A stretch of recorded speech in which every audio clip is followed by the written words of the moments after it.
Dumulog sa PNP ang ilang biktima ng multi-million investment scam sa Mangaldan, Pangasinan. Nakatutok si Russell Simorio, exclusive.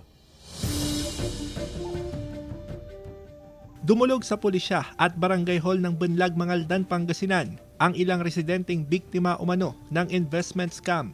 Kabilang dito ang 23 anyo sa si Angelica, hindi tunay na pangalan. January 2023 nang pumasok siya sa investment scheme sa pangakong 30 hanggang 40% na interest rate ang makukuha niya kada buwan. Sobrang sakit. Opo, tapos nagtitinda lang po ako ng mga manok. Yun. Tapos pinaghirapan ko rin po yung perang yun. Hindi lang po basta pinulot or hiningi. Sariling sikap po talaga. Umabot sa 1.4 million pesos ang naipasok sa investment scheme ng pamilya ni Elma. Di rin tunay na pangalan.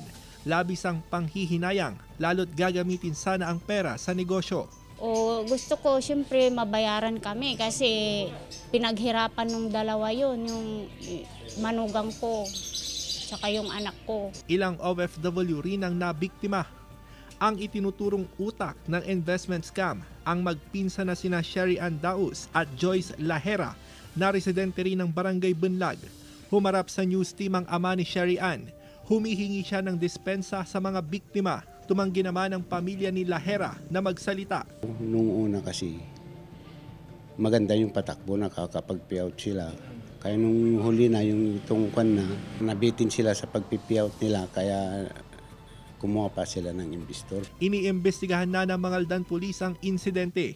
Tiniyak ng PNP na tututukan nila ang kaso. May mga nag-report na under investigation po natin. Kasama si Ron Alistair Tañedo, Russell Simorio, One North Central, Luzon.